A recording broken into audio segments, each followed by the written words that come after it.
Jay and I are going to show you the 3 ways we would recommend that you check what your dominant core region is. Now, they're pretty simple. The first one is, this is his alignment stick. Jay has not planked yet, but he knows what his dominant region is. So let's go to your dominant region, Jay. And if he gets a grip that's very strong, rotated clockwise, way on top, much stronger than he'd use, and I bring this club up and I pull on the club head like this, notice how square it stays. Jay, even go more on top of your, there you go. So you can be absolutely absurd, this club will not move. However, since he hasn't planked, that's his dominant region. If he goes to another mark here, the next dominant area, okay? He goes to this mark, now watch the club face. When he pushes out, it rotates. After he planks, all of the stance widths within his dominant region, no matter how he grips the club, it's going to stay square. So we're going to have Jay plank, and then we'll come back and we'll be able to test all of these. But pulling on the club head in the one area that you found that's dominant, your hips will be square. So before he planks though, let's check. The other way to check is with a ball. Yep, he's going to go back to his dominant. Now, when you test with a ball, you want to push down and back toward Jay. If I push down and back toward him, you can see how strong he is. He's in his dominant region, his number. So Jay, let's do that again. And the other way you can test it is to push up. And that is very strong. Now, if you'd stay right there, Jay. Now, I don't want to pull toward myself. You want to push toward him. If I pull toward myself, he doesn't have the same power. You want to, so when you're testing, be careful.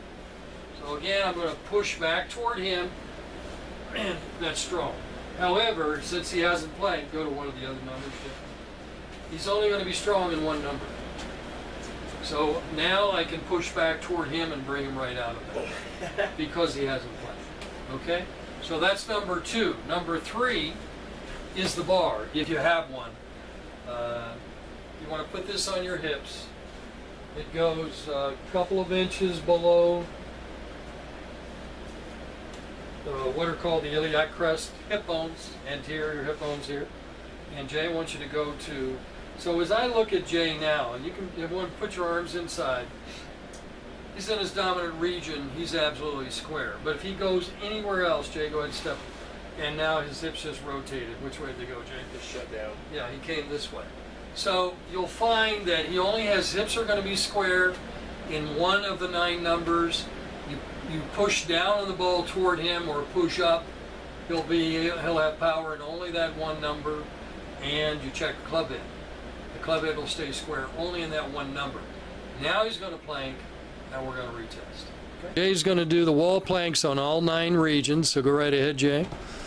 And when Jay finishes his planks, you notice he has soft knees. Heels are a little off the ground. It's gravity driven. He's tucked in his stomach. He's on a bit of a pelvic tilt. Shoulder, back is very straight. And when you get into your planking after a period of time, you'll be able to pull your shoulder blades down and back. So you're going to do that for 1 minute in all 9 regions. Planked, it doesn't matter where he goes. He's going to have strength when we test him here. So go ahead and take it to the top, Jay. Even whether he's in his dominant core region or not, I won't be able to budge him. I can't move him. And Jay, go to one that isn't marked on this alignment stick. So he's in a different region, not even in his dominant region. And now I push down and back toward him, can't move him. And so he has his strength. That planking will give you strength through your entire core. And what happens now, many of our students will say, well, that means I can play from anywhere. And the answer to that is no, and this is why. When we test, Jay now, we're going to go now to the grip test. Now, Jay, if you go into one of the dominant numbers. So Jay actually has 5 numbers, 5 stance widths he can use. So if we test each of those now, so get a very strong left hand, Jay. This is the only one where it stayed square earlier. So notice his left hand is way on top. You'd think that the club's going to rotate. And Jay, if you just go to each one of those, and I'm going to pull on this. So after planking, it will stay square, no matter where you are, as long as You're in one of the stance widths of your dominant core. And the next one, there you go. See, it's going to stay square.